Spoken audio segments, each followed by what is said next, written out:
Well, as soon as I was on my feet, as soon as I was able to make my own decisions and carry on with my own life, he didn't like that independence. Anna Kashfi conquistou Hollywood nos anos 50 com sua beleza singular.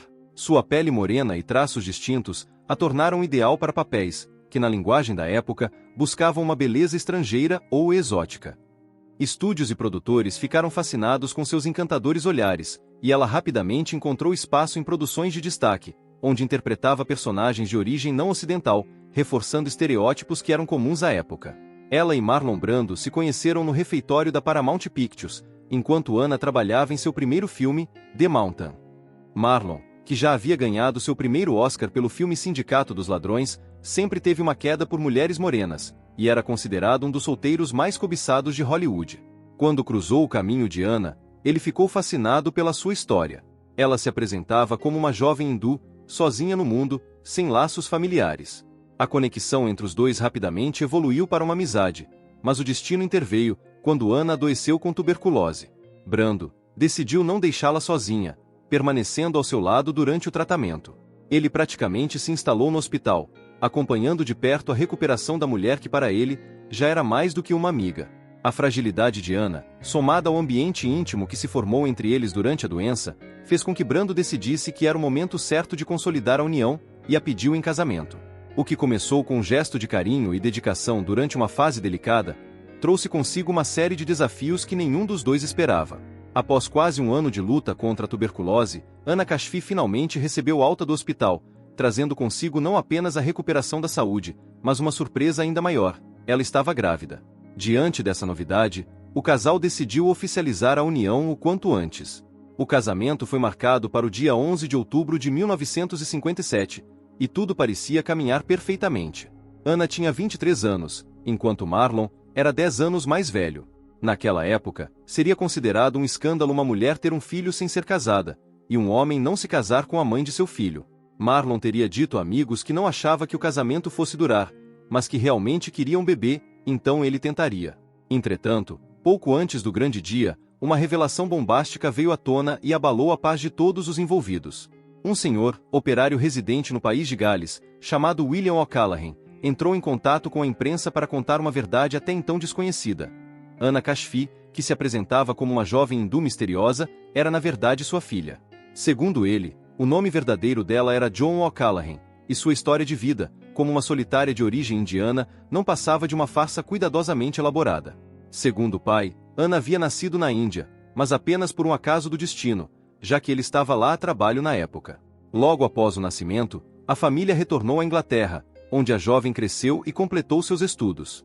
Embora diversas fontes concordem que ela nasceu em 30 de setembro de 1934, o restante de sua história permanece envolto em incertezas.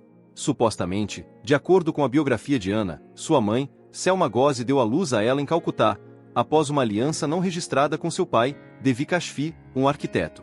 Após esse relacionamento, Selma teria se casado com William O'Callaghan, que na verdade seria o padrasto da atriz. Tudo foi veemente negado por sua mãe. Aos 18 anos, Anna foi enviada para estudar economia na Inglaterra, onde sua mãe e seu padrasto residiam. Contudo, ela não concluiu os estudos e acabou trabalhando como modelo.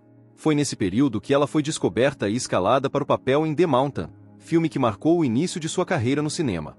Ao chegar na imigração dos Estados Unidos para a produção do filme, ela se apresentou como Joanna O'Callaghan, mas adotou o sobrenome Kashfi quando conseguiu o papel no filme, onde interpreta uma jovem hindu, sobrevivente de um acidente de avião. Desde então, ela criou a história de que era uma hindu sem família, uma narrativa exótica que certamente ajudou a abrir portas em sua carreira. Desde jovem, Anna demonstrou uma forte conexão com a cultura hindu, o que incluía o uso de trajes tradicionais, a prática de rituais e a adoração a ídolos hindus. Ela falava com sotaque indiano e manifestava grande respeito pelos costumes e tradições. Contudo, o conto de fada se desmoronou após a revelação pública de suas verdadeiras origens, e a vergonha foi inevitável. Com a descoberta, os estúdios de cinema, que antes poderiam ter interesse em Anna, rapidamente a rejeitaram. Já para Marlon Brando, a relação seguiu, mas o casamento, que começou de maneira conturbada, estava fadado ao fracasso. Ele continuou a se relacionar com outras mulheres, e ela, por diversas vezes, se encontrava sozinha criando um bebê. Um ano e meio depois, em 1959, eles se divorciaram.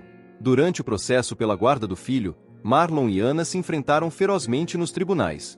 O litígio foi marcado por intensas disputas, e após 15 anos com inúmeras aparições no tribunal, Brando conseguiu ganhar a custódia de Christian. Ele não achava que ela poderia fornecer um lar para o filho deles.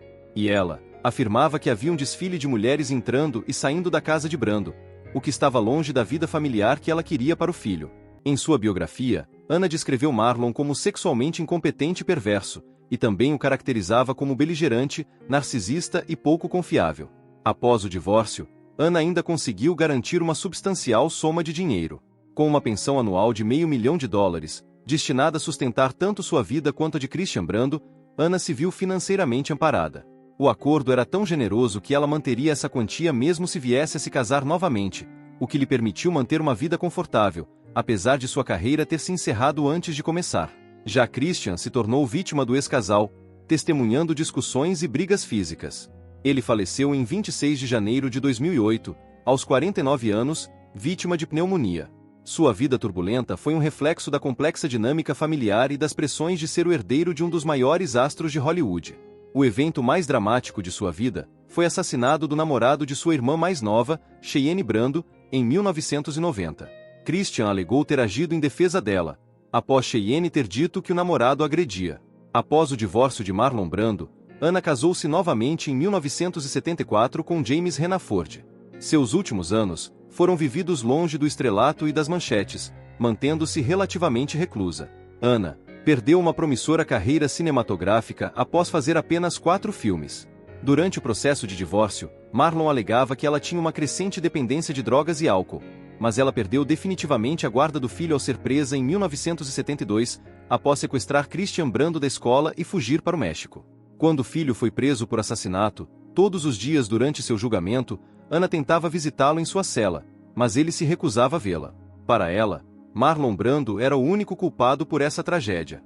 Afastada da família, ela continuou lutando contra problemas com álcool e chegou a viver em um parque de trailers em San Diego. Ela faleceu aos 80 anos em 2015, sem ter a causa da morte especificada.